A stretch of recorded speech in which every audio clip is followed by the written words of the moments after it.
कुंडली दे हरी विठ्ठल श्री ज्ञानदेव तुकाराम. आता आजचा विषय आहे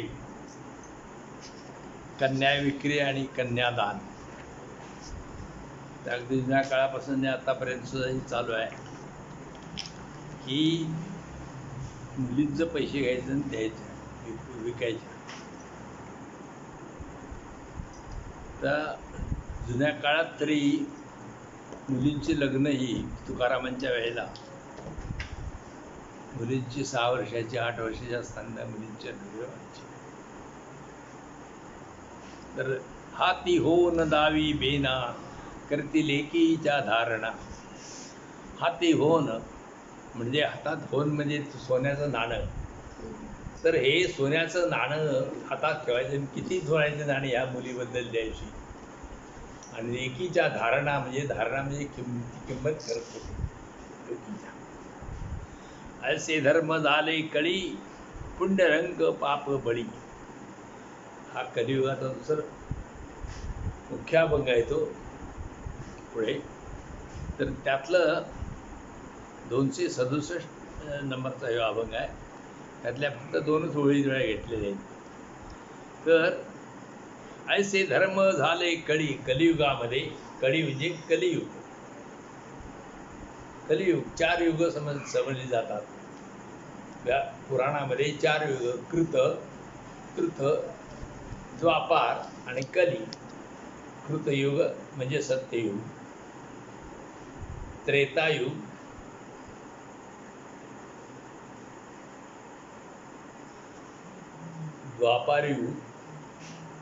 द्वापारयुग म्हणजे श्रीकृष्णाचा काळ, आणि कलियुग म्हणजे आत्ताच कलियुग. तर ऐसे धर्म झाले कळी. कलियुगामध्ये काय धर्म झालं? लेकीनं विकायचं. जो धर्म घेऊन रिवाजच पडलेला आहे. पुण्य रंक पाप बळी. आणि इथं काय झालंय? पुण्य हे रंक झाले. रंक म्हणजे गरीब, गरीब, राव म्हणजे राजा, आणि पाप हे बलवान झालंय, आणि पुण्य हे रंक म्हणजे गरीब झाले कलियुगावर.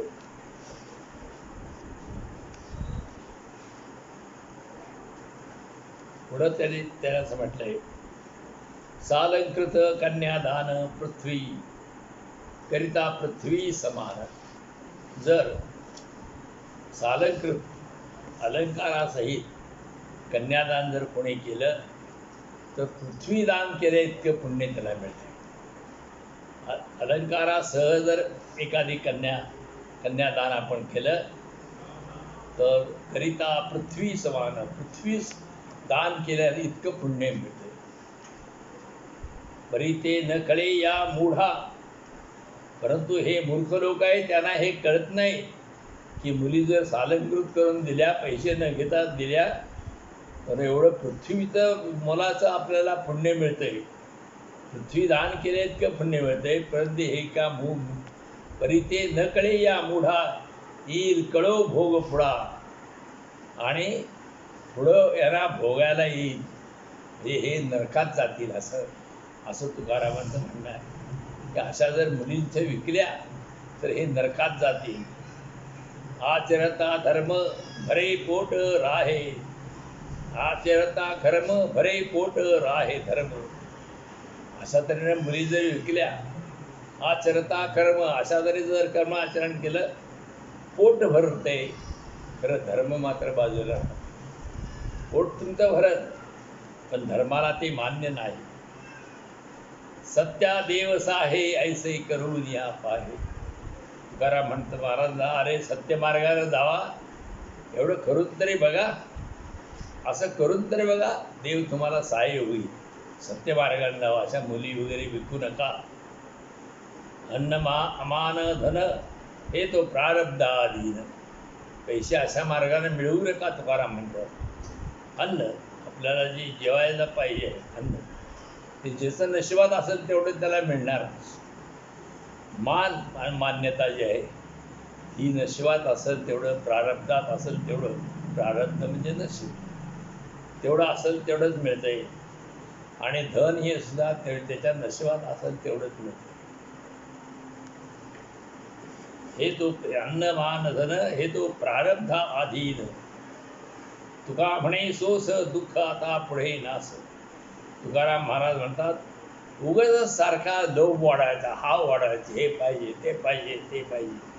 त्यामुळं काय होतंय, आता दुःख भोगायला लागतंय आणि पुढे बी आपला नाशच होऊन जातो. असा सोस वाढवू नये, लोभ वाढीत बसू नये, असं तुकारामांचं म्हणणं आहे. दिवट्या वादे लावून खाणे करुणी मंडन दिली हाती.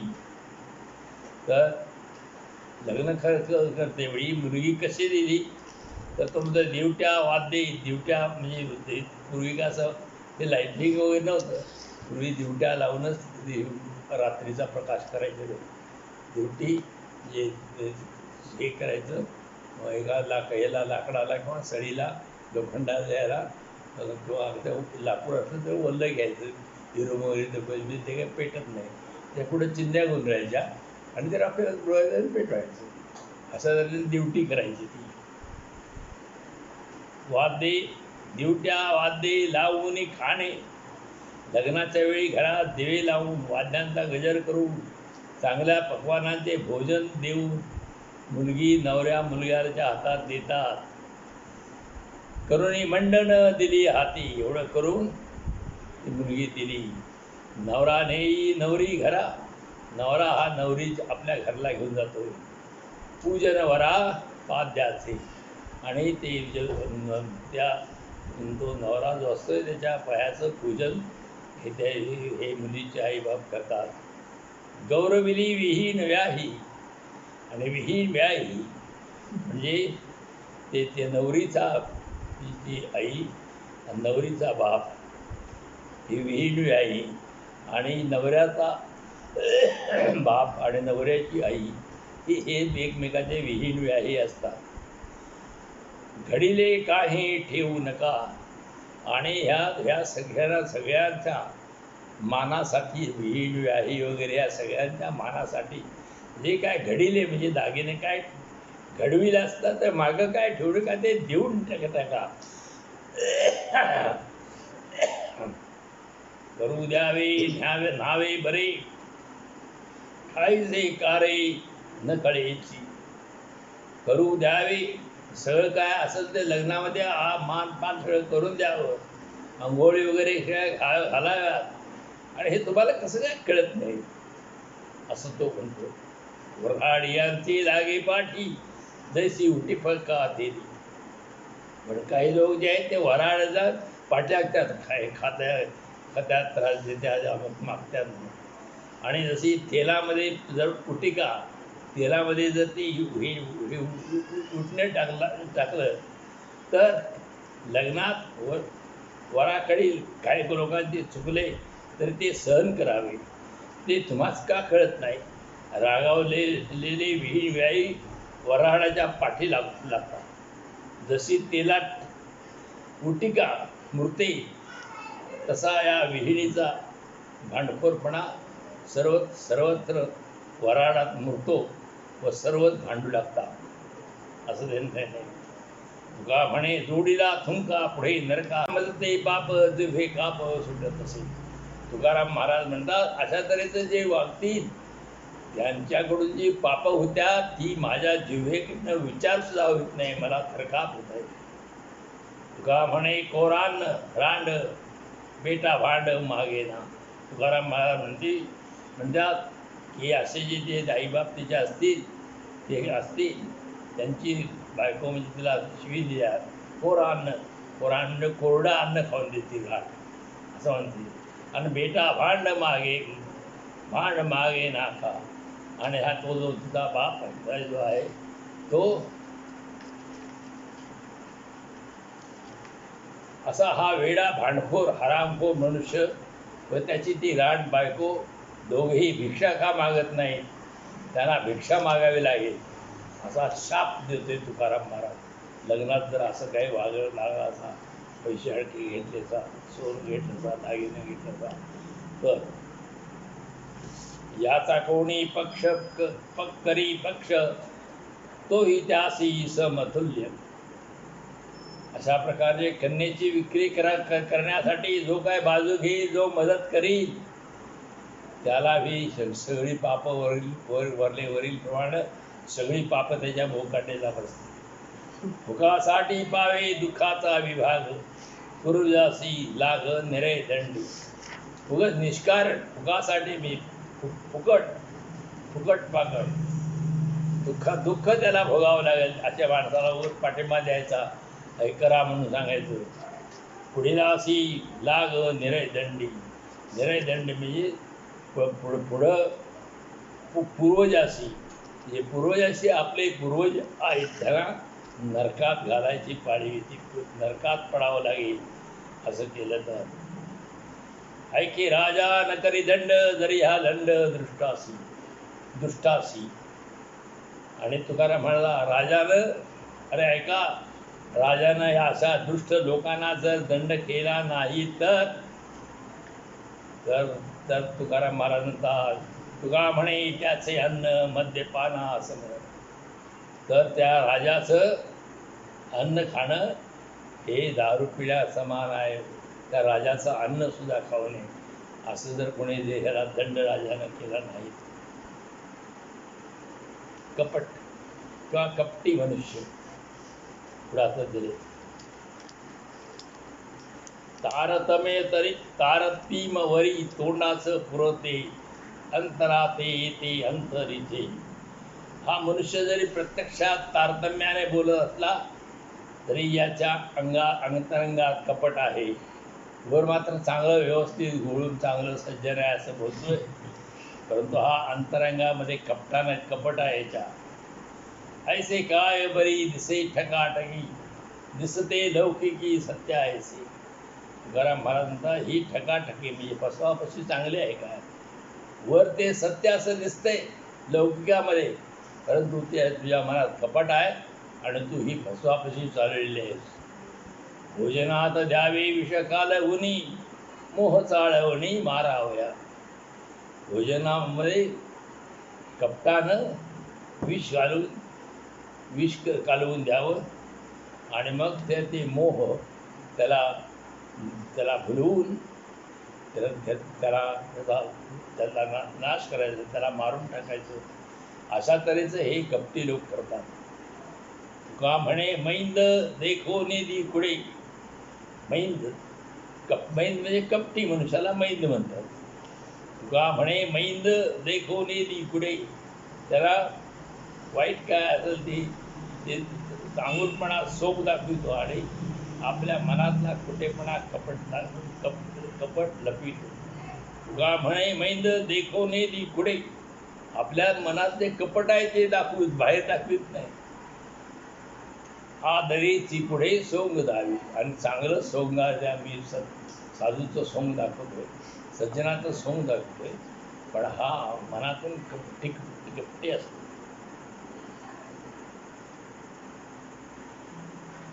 आता पुढचा अभंग आहे. पतंग दिव्यावर झडप मारतो.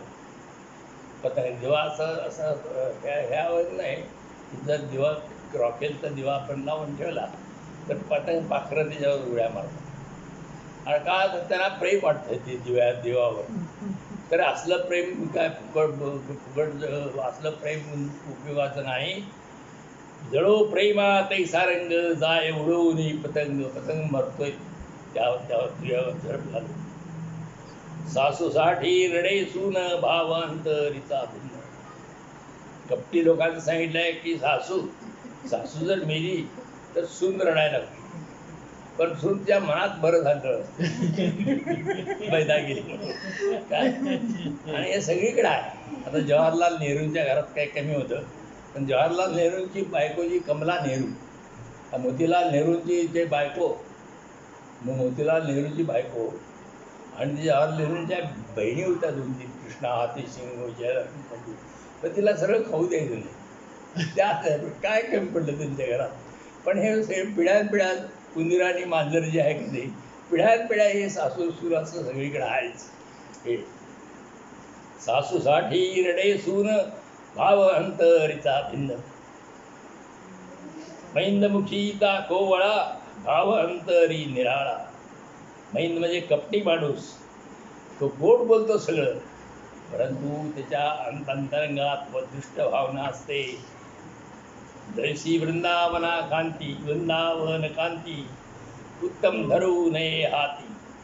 वृंदामध्ये कडू वृंदावन आहे, ते वर्ण अगदी पिवळं असं चांगलं दिसतंय की सोन्यासारखं दिसतंय, पण ते हातात सुद्धा धरू नये, कारण ते कडू असतंय. तसं कपटी माणसालाच संगत सुद्धा करू नये. मग ध्यान करी सोंग करून मासे मारी.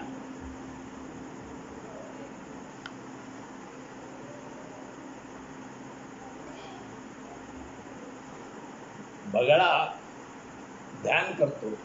बगळा पाण्यामध्ये नदीच्या काठाला, तळ्याच्या काठाला, तो जरासं एक वितभर पाणी आहे तिथं आत जाऊन पाण्यात हे करतो आणि गप्प असा बसतो. हलायचं सुद्धा नाही. तर हल्लं तर त्या माशाला कळेल किंवा हे बगळा आहे. त्याला ते कळावं हे त्याला वाटतं हे पुतळाच आहे वाटतं, किंवा ते म्हणतात हा साधू आहे, काय हलत नाही काय नाही, सहज ध्यान करीत असला इथं जायला काय हरकत नाही. असं कपटीपणा त्या बगळ्याच्या मनात असतो. आणि असा कपटीपणा तो हलत नाही, त्या सोंग करतोय आणि मग मासा जवळ आला की तो टपकन खातो. आणि बघा, परमेश्वराने सुद्धा त्या बगळ्याची चोच लांबडी केलेली आहे. तर मग हे करायचं कोणाच्या आवश्यकतेप्रमाणे त्या प्राण्याला ते दिलेलं आहे की चोच त्याची लांबडी केलेली असते, त्या चोचीतनं तो मासं मारून खातो. तुका म्हणे सर्प डोले तैसा कथे माझी फुले. तुकाराम महाराज म्हणतात सर्प सुद्धा असा सारखा डुलतोय, साप डोले तसा कथेत. हो हो महाराज चांगला आहे म्हणाले. चोर असतो, हे असतोय ह्या कथेमध्ये. यांची अशा कपटी माणसाची कथेमध्ये काही आवश्यकता असत नाही. सांगावे ते बरे असते हे पोटी, दुःख देते खोटी बुद्धी मग. सांगावे ते बरे असते हे पोटी, दुःख देते खोटी बुद्धी मन मग. आपल्या मनात खरे काय असेल ते स्पष्ट सांगावे, हे चांगलं. कारण खोट्या बुद्धीने कपट बाळगून, खरे दडपून, बाहेर वेगळेच बोलण्यामुळे दुःखच भोगावे लागते.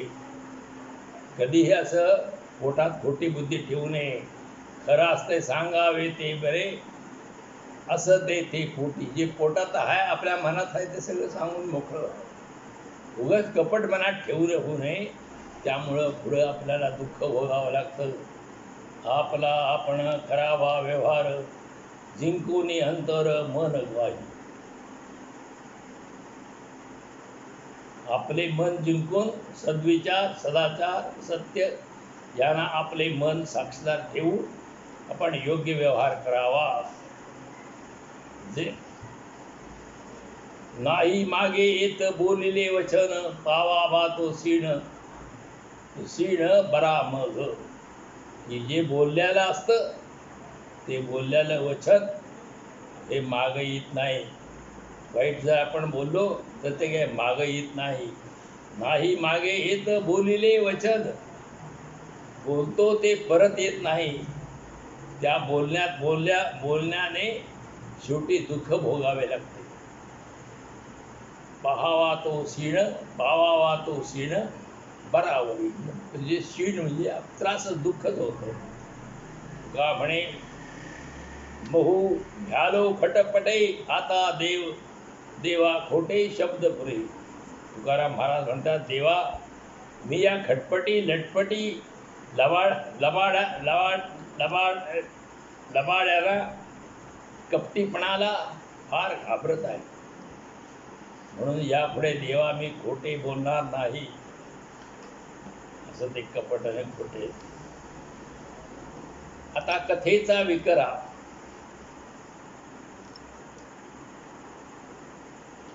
कथेचा विकरा म्हणजे कीर्तन करायचं, कीर्तनाचं पैसे घ्यायचं. कथा सांगायची, कथेचं पैसे घ्यायचं, हे मोबदला घ्यायचा. प्रवचन करायचं, प्रवचनाचा मोबदला घ्यायचा. तर अशाचा तुकाराम धिक्कार करतात आणि त्यावरचे हे पुढे अभंग आहेत. आशाबद्ध वक्ता धाक श्रोत याचा चित्ता. ही तो कीर्तन करायला वक्ता म्हणजे बोलणारा माणूस. कीर्तन करायला किंवा प्रवचन करायला त्या आला तर त्याची बिदागी असते. मग ते श्रोता म्हणजे ऐकणारा म्हणतोय, आता ह्याच्या बिदागी कुठनं द्यायची, त्याला भ्या पडलेले असतात. धाक श्रोत याच्या चित्ता.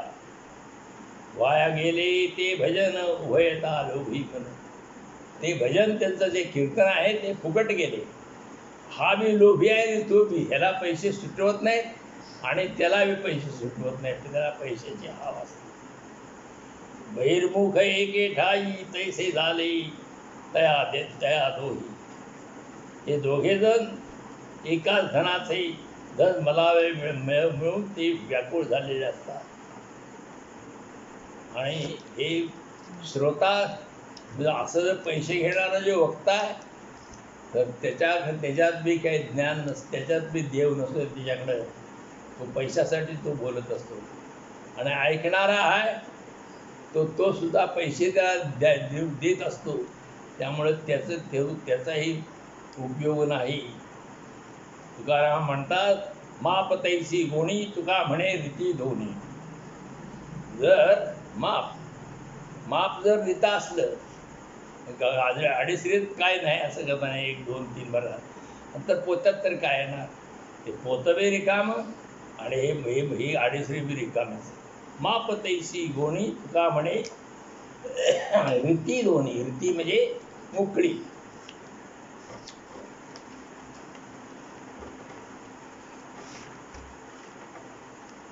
आता कथा करून या द्रव्य घेती देती तया अधोगती नरकवास. कथा करून,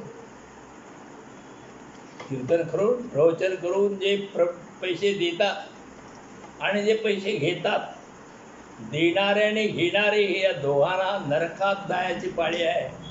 अधोगतीला ते जातील असं तुकाराम म्हणतो. शाप देतोय तुकाराम, घेऊ नका. रवरव कुंभपाक भोगिती यात्रा.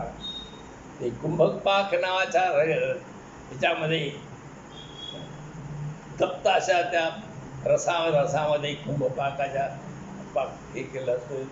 त्याच्या ह्यांना यातना भोगाव्या लागतील. नई नारायणा करुणा त्यांची. आणि कुंभपाक नरकामध्ये हे जर असे हे लागले, यातना भोगायला लागले, तर नारायणाला म्हणजे देवाला ह्या लोकांची दया येत नाही, करुणा येत नाही. अशी खड्गदारा छेदिती सर्वांग. अशी म्हणजे तलवार. अशी तलवार. खड्ग म्हणजे तलवारच. खड्ग तलवारीचा एक प्रकार. अशी म्हणजे तलवार. अशी खड्गधारा छेदिती सर्वांग. तर तलवारीने किंवा खड्गाच्या धारेनं त्याचं अंग जे आहे त्या नरकामध्ये, हे त्या अंग सगळं तोडत्यात, तुकडे करतात. तप्त भूमी अंग लोळविती. आणि तापलेल्या जमिनीवर लोळवितात. कारण हे कीर्तनाचे पैसे घेतले.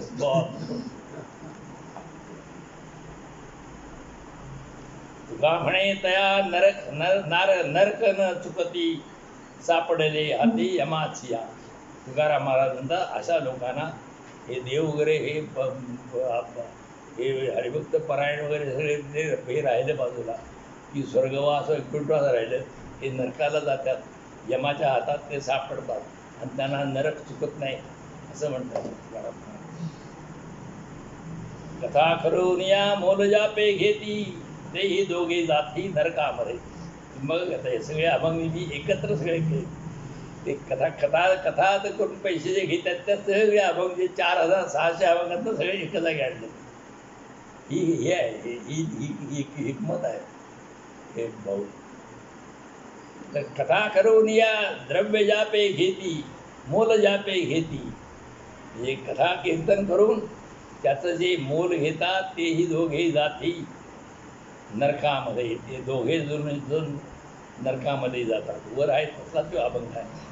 ब्रह्मपूर्ण करा अखंड स्वरा राम राम.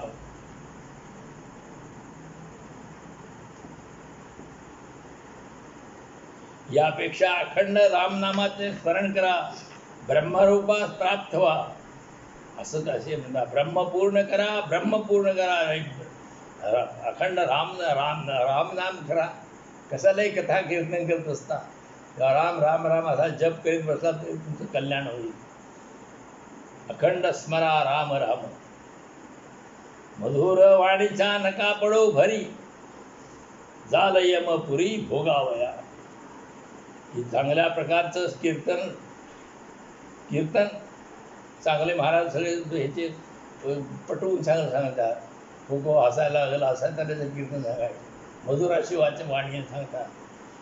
ते मधुर वाणीचं कीर्तन ऐकलं असा तर यमपुरी भोगायला जावी, देवबीव मिळणार नाही, असं तुकाराम महाराज म्हणतात. मधुर वाणीचा नका पडो भरी, जाल यमपुरी भोगावया. तुका म्हणे करी ब्रह्मांड ठेंगणे, हात पसरी जिणे धीग त्याचे. तुकाराम महाराज म्हणतात की कथा कीर्तन करून मग हात करायचा आणि मला काहीतरी द्या म्हणून घ्यायचा. कशाला घेता? जर तुम्ही ते नाकारलं तर ते ब्रह्मांड म्हणजे तुम्हाला ब्रह्मांडचा ठेंगणं म्हणजे कमी उंची होईल. त्या ब्रह्मांडापेक्षा तुमची उंची वाढत आणि सगळ्यांची उंची कमी होईल. तुमची उंची जर वाढायची असेल तर ते पैसे घेऊ नका, असं तुकाराम महाराज. हात पसरी जिणे, हात पसरी म्हणजे मला द्या म्हणे, दिग त्याच्या जळो आग लागू त्याच्या जीवन जिण्याला. हात पसरी मला देगा. आता पुढचा अभंग आहे. उभ्या बाजारात कथा, हे तो नावडे पंढरीनाथा. बाजारात कथा कुठून देवळात करायचं, तेवढं सगळं मोठ्या मंडळात बाजार करायचा, तर हे देवाला आवडत नाही. उभ्या बाजारात कथा, हे तो नावडे पंढरीनाथा. अवघे पोटासाठी ढोंग, तेथे कैचा पांडुरंग. पोटासाठी 20-25 हजार घ्यायची आणि मोठा कीर्तन हे करायचं, मंडप मोठे एखाद्या मैदानात मग हे घालून करायचं. तर उभ्या बाजारात कथा, हे तो नावडे पंढरीनाथा. अवघे पोटासाठी त्याने हे ढोंग केलेलं आहे. तिथे पांडुरंग असत नाही. लावी अनुसंधान, काही देईल म्हणून. आणि काहीतरी त्यानं द्यावं म्हणून मग कथा लावायची. कथेकऱ्यानं काहीतरी सांगितलं असायचं इकडं तिकडं. तुका म्हणे रांड लेका, तुला राजी नाही. तुला मला श्वेय देतोय, तुला रांड लेका, तुला तुकाराम राजी नाही, तुकाराम तुझ्यावर खुश नाही, तुकाराम तुझा धिक्कार करतो, असं तऱ्हेने श्वेय देतोय. पण संत आहे का असा? तर तुकाराम असा होता पटकन. नकळे ब्रह्मज्ञान आचार विचार, लटक्या व्यवहार करीत असे. ह्या माणसाला ब्रह्मज्ञान कळत नाही, आचार विचार कळत नाही, याचे सर्व व्यवहार खोटे असतात. लटके व्यवहार करीत असे. विश्वामित्री पोटी तयाचा अवतार. विश्वामित्री म्हणजे कोण? तर गाढविणीच्या पोटाला याचा जन्म झाला. विश्वामित्री म्हणायचे. विश्वामित्र कसं? तर विश्वामित्र नावाचा ऋषी होता. तर विश्वामित्र ऋषीनं प्रतिसृष्टी निर्माण केली. सृष्टी जशी देवाची सृष्टी, तशी विश्वामित्राने आपल्या तपश्चर्येने सृष्टी निर्माण केली. देवानं गाय निर्माण केली, विश्वामित्रानं म्हैस निर्माण केली. देवानं घोडा निर्माण केला, घोडी निर्माण केली, विश्वामित्रानं गाढव निर्माण केली. म्हणून त्या गाढवाला विश्वामित्री म्हणतात. विश्वामित्राची ती सृष्टी म्हणायची. विश्वामित्री पोटी तयाचा अवतार, त्याचा अवतार झाला विश्वामित्री गाढवाच्या पोटाला. नाव महाखर चांडाळाचे. त्या चांडाळाचं हलकट माणसाचं नाव महाखर म्हणजे महागाढव त्याचं नाव आहे. खर म्हणजे गाढव. द्रव्य इच्छेसाठी करीतो कथा. पैसे घेणाऱ्याबद्दल, कथा घेऊन पैसे घेणाऱ्याबद्दल हा किती बोलतोय बघा. द्रव्य इच्छेसाठी करीत असे कथा. हा कथा करतोय, हा पैशाच्या इच्छेसाठी करतोय. कोणतं ते कोणतं हा काय त्या पापिष्टा न मिळे खाया. पैशाच्या इच्छेनं तुम्ही कथा कीर्तन करता. तुम्ही पापी माणसावर तुम्हाला काय खायला अन्न मिळत नाही काय? कसा करता? पोट पोसावया तोंडे बडबडी, नाही धड पुढी एक गोष्टी. पोट पोसण्यासाठी, पोटाला काहीतरी हे मिळावं, अन्न मिळावं, खायला मिळावं, पोटासाठी ते धंदा करतात. मग पोटासाठी दुसऱ्या काहीतरी करा जावा, दगड फोडा, काहीतरी बाकीचे उद्योग करा जावा, पुरप फोडावा, काम करा जावा. परंतु असं काही करू नका, असं तुकाराम महाराज. तुका म्हणे तया काय व्याधी रांड येऊन या भंड भंड जनामध्ये. शिवाय देतोय तुकाराम, बायका तुला देतोय. तुका म्हणतोय ते त्याच्या आईनं त्याला कशाला जन्माला घातले. येऊन या भंड जनामध्ये, तो लोकांमध्ये कशाला जन्माला, भांडखोर हा कशाला भंड म्हणजे भांडखोर, कशाला हा जन्माला आलेला आहे. म्हणून त्या आईला त्याच्या आईवरनं शिवी देतो तुकाराम. आता पुढे ते गायी विकोनी, गायत्री विकोनी पोट दे जाळती तया होय गती यमलोकी. गायी विकून जे आपलं पोट जाळतात त्यांना यमलोकामध्ये जावं लागतंय. गायी विकून जे पैसे मिळतात त्यांना यमलोकामध्ये जावं लागतंय, नरकामध्ये जावं लागतंय. कन्नेचा जे नर करीती विकरा, ते जाते अघोरा नरक पाता. आपल्या कन्येचा जे विक्रा करतात ते नरकाला जातात, अघोर अशा नरकाला जातात. थोर गंभीर अशा नरकाला जातात. नाम गाऊन या द्रव्य दे मागती, निर्णतया गती कैसी होय. की भजनात जायचं, भजन नाम गायचं आणि त्याच्याबद्दल बिदागी मागायची. निर्णतया गती कैसी होय. अरे त्यांना किती दुःख होईल, त्यांचे काय गती जशी प्राप्त होईल, मला काय कळत नाही होते तुकाराम महाराज. आमुचा सांगाती आहे तू श्रीहरी, न लगे दुराचारी तुका म्हणे. तुकाराम महाराज म्हणतात आमचा सांगाती तो श्रीहरी आहे. आमचा सांगाती आहे तो श्रीहरी. आम्हाला दुसऱ्याची न लगे दुराचारी तुका म्हणे. आम्हाला दुसऱ्या दुराचारी माणसाची काही गरज नाही असे तुकाराम महाराज. आता कर्ज, तर कर्ज ऋण घराचे पांगिले, ते नसते काही केले. कधी कर्ज काढू नये. कर्ज काढलं ते एकदा घरात घुसलं की ते पांगेले म्हणजे घरात ते पांगतंय, घरात पसरते ते कर्ज. घरात शिरलं कर्ज की कधीही ते बाहेर पडत नाही. म्हणून कधीही कर्ज काढू नये. कर्ज सारखं रात्रंदिवस त्याचे व्याज वाढतच जात आहे आणि फेडायची पंचायत होऊन जाते या. म्हणून कर्ज कधी काढू नये तुकाराम महाराज म्हणतो.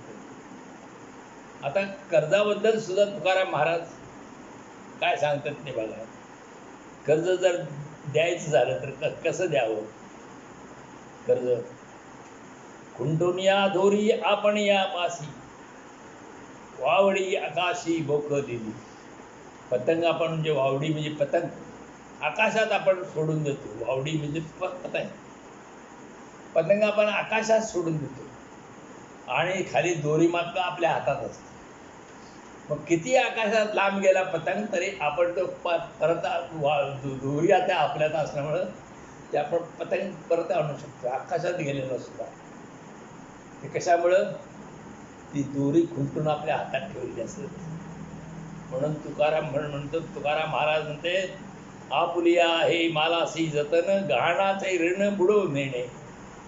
की गहाण ठेवून जर कर्ज दागिने गहाण काहीतरी जर दिले असलं तर ते बुडत नाही, कारण ती मागायला की त्या मालाचं जतन असतं आपण ठेवलेलं, त्यामुळे तो माल सोडवायला येतोय, पैसे आपोआप घेऊन जातात, पैसे आपण कर्ज भेटतंय. म्हणून गहाणाचं ऋण, गहाण जर हे असं सोने तारण वगैरे कर्ज कधीच बुडत नाही. का तर ती वावडी जशी आकाशात गेली तर ती हातात दोरी असते, तसं त्या त्या त्या सावकाराच्या हातात दागिने असतात. बीज नेले तेथे येईल अंकुर. हे आपल्याला भात पेरायचा आहे, तर भात जर आपण बी नेलं तर आपोआप ते भाताचा अंकुर फुटतातच की. जतन ते सार खरा ह्याची. म्हणून बीज जतन करा, मग तुम्हाला अंकुर म्हणजे भात मिळू शकेल. तुका म्हणे माझी निश्चिंतीची सेवा, वेगळी नाही देवा उरी पुरवू दिले. तुका म्हणते, तुकाराम महाराज म्हणतात, देवा माझी ही सेवा निश्चिंत मनाशी केलेली आहे. माझी सेवा काय बुडणार नाही. मी असे इतरांचा लवाडीचे व्यवहार करीत नाही. तर गहाणाचे ऋण बुडवू नये म्हणून तो भाऊ सांगतो की तर केव्हाही जेव्हा अडचणी येईल, तेव्हा आपण काय करावं. तर एका गावामध्ये एक वृद्ध माणूस होता, तो मरण टेकलेला होता, आणि आता आपल्याला मरण येणार आणि आपली पोरासनी काहीतरी ज्ञान सांगावं. पोरस काय एवढी शहाणी नव्हती आणि ते सगळं बुडवून टाकते. म्हणून तो म्हाताऱ्यानं आपल्या पोरासनी जवळ बोलवलं.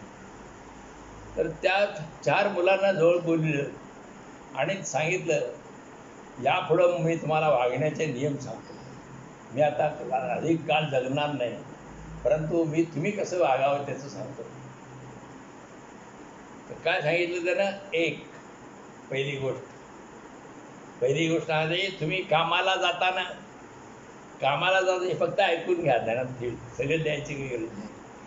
तुम्ही कामाला जाताना सावलीतनंच कामाला जायचं आणि सावलीतनंच परत यायचं, पहिला नियम.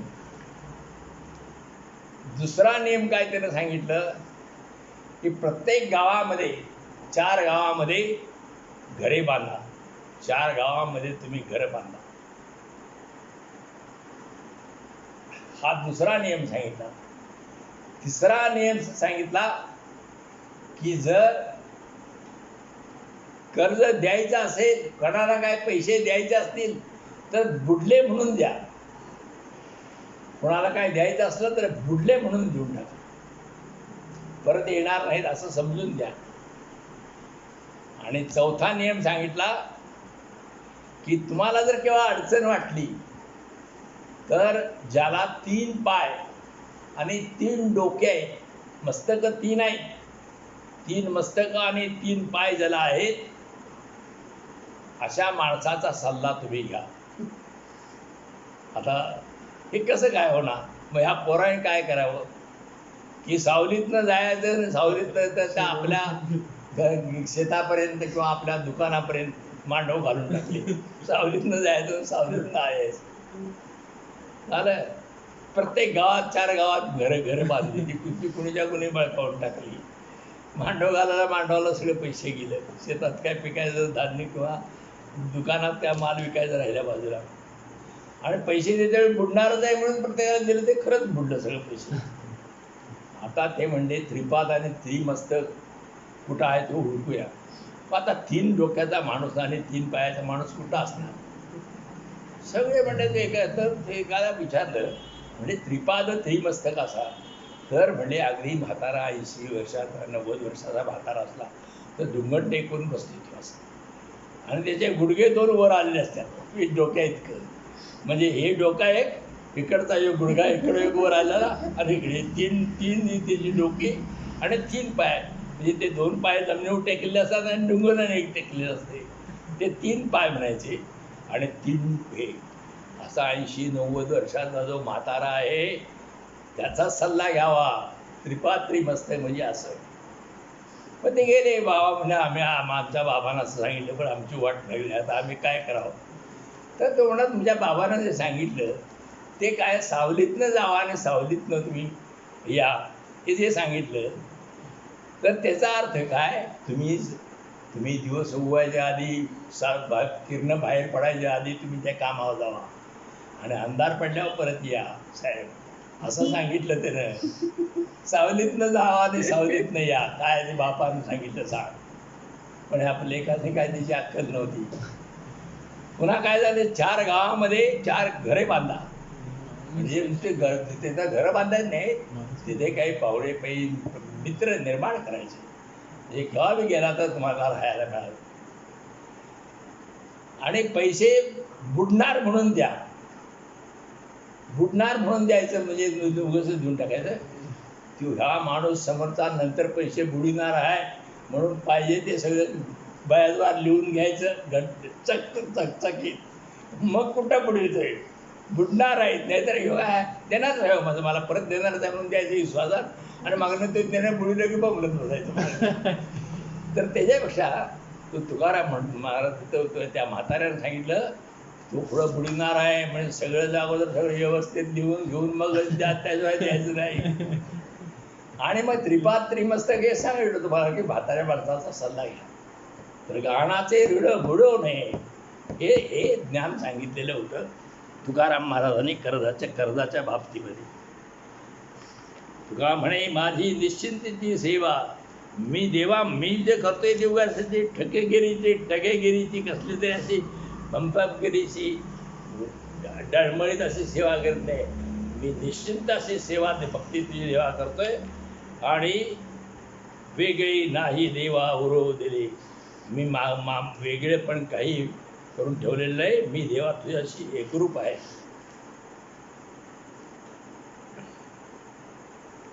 आता पुढे नियम सांगितला आहे, सर्वाभूती द्यावे अन्न द्रव्य पात्र विचारून, उपतिष्ठे कारण तेथे बीज पेरीजे.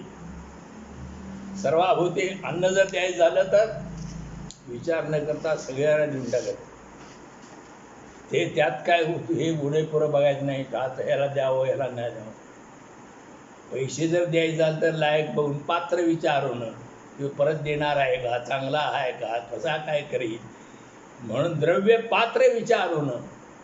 पैसे जर द्यायचं असलं तर ते विचारून द्यावं, पात्र मिळून. उपतिष्ठे कारण तेथे बीज पेरावे. उपतिष्ठे म्हणजे बीज आहे ना, उगवून येणार, पीक येणार, तिथं बी पेरायचं का. खडकावर पेरलं ते की बीज न पेरावे खडकी, ओल नाही ज्याच्या बुडकी.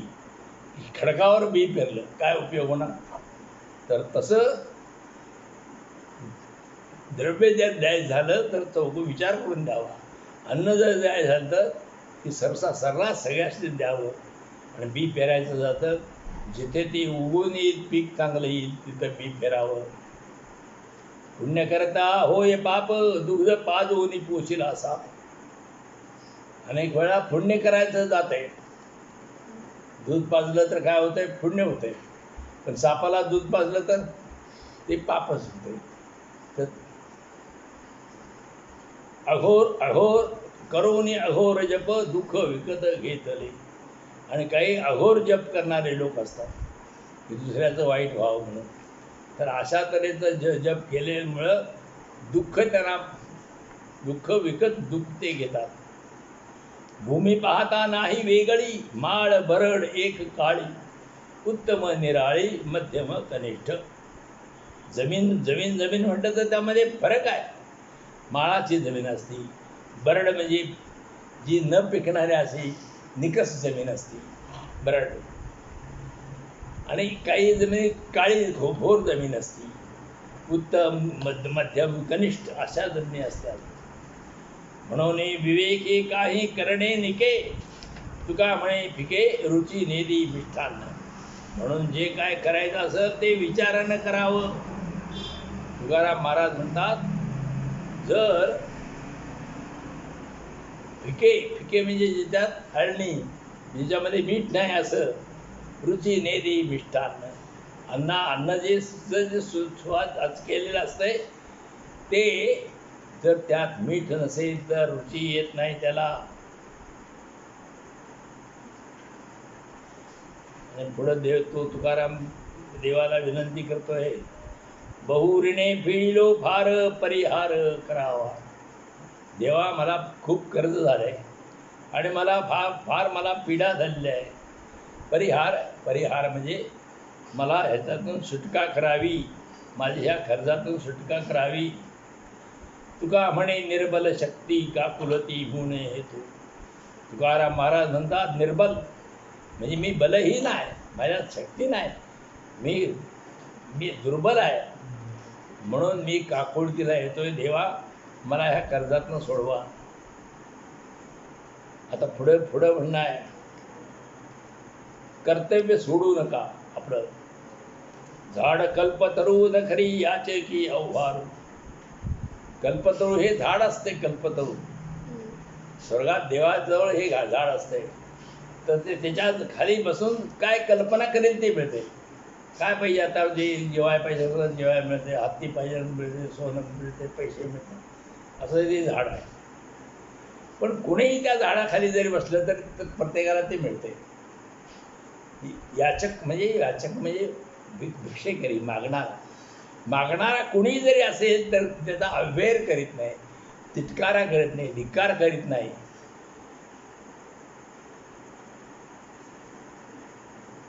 तुझी सर्वी सर्वोत्तम, तुम्ही सर्वी सर्वोत्तम, ऐसे विसरता धर्म. म्हणून तुकाराम महाराज म्हणतात, देवा तुम्ही सर्वोत्तम आहेसा आणि सर्व जाणताना आहेसा. असा असून सुद्धा तुम्ही का विसरता. मी कोणीही असलो तरी माझी सुद्धा तुम्ही इच्छा पूर्ण करायची. कल्पतरू खाली कोणी जरी बसलं तर त्याची इच्छा पुरी होती. तर देवा तुमच्या जवळ येईल, त्याची इच्छा पूर्ण झाली पाहिजे. परिसा तुमचे देणे हो त्या जागे अभिमान. जो हे आहे स्पर्श करील त्याला लोखंडाचं सोनं होते. हे परिसाचं हे आहे. आणि परीस आपल्या कर्तव्याला जो जागतो, कुठल्याही सोन्याला लोखंडाला लावलं तर सोनं होतं.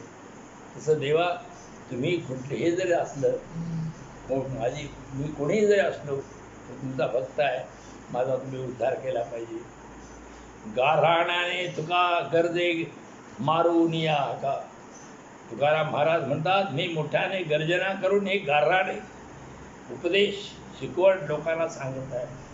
गरजून मी सांगतोय लोकांना की कल्पतरू झाड ज्या खाली बसत त्याला ते त्याप्रमाणे देते. तसं देव हा न विचारता जर त्याची भक्ती केली तर तो देतो. हे मी सांगतोय. तर कर्तव्य तुम्ही सोडू नका. आता पुढं आहे परीक्षा. शाळेत म्हणजे परीक्षा असते. तसं परीक्षा म्हणजे कसोटी. सोन्याची परीक्षा करायला त्याची कसोटी असते, त्याला कसोटी म्हणतात. पारख म्हणजे आता रत्न वगैरे सगळ्याचं ते पारख करायचं. त्याला काय रत्नाला नुसार बघूनच हातावर सांगतो त्याची किंमत किती आहे ती. त्याला दुसरं काय नाही, त्याचा अनुभवातनं तो सांगत असतो. झालो म्हणती त्याचे मज वाटे आश्चर्य, ऐका नव्हे धीर वचन माझे. आम्ही परिपूर्ण झालो असे जर कोणी अहंकाराने म्हणत असेल तर मला त्याचे आश्चर्य वाटते. तुकाराम महाराज काय म्हणतात, म्हणाले मी मोठा भक्त आहे, मी मोठं हे आहे, अशा प्रकारे उगेच बाता मारतात. तर मला त्यांचं आश्चर्य वाटतोय. आणि ऐका नव्हे धीर वचन माझे. आणि ऐका म्हणतोय मी काय सांगतोय ते. शिजलिया अन्ना ग्वाही दात हात. अन्न शिजलंय का नाही ते हातानंच पारखूनसुद्धा कळतंय किंवा दातानं खातानुसार कळतंय. जिव्हेशी चाखत नकळे कैसे. आणि हे दाताला कळते, हाताला कळते, पण जिभेनं चाखत असताना शिजलंय का नाही ते कळत नाही का. तसं हे तापलिया तेली बावर चंदन. तापलेलं तेल असलं तर 52 चंदनाचा एक जरी बुंद टाकला तर ते तेल तापलेलं तेल थंड होते. 52 कशी चंदन नावाचा एक प्रकार आहे. ते चंदनाचं एक जरी थेंब असा त्यात टाकला तर तापलेलं ते लगेच थंड. असं आहे. तापलिया तेली बावन चंदन बुंद एक क्षण शीतळ करी. शीतळ म्हणजे थंड करते. पारखितो जाणे अंतरिते भेद मूढ जना छंद लावण्याचा. जे पारखी म्हणजे परीक्षा जो करणारा असतो ते आतले जे भेद आहेत ते त्याला कळतात. आणि मूढजना छंद लावण्याचा. मूढ जे मूर्ख लोक आहेत त्यांना लावण्याचा म्हणजे त्याचा बाह्य सौंदर्याचा त्याला छंद लागतोय मूर्ख लोकांना.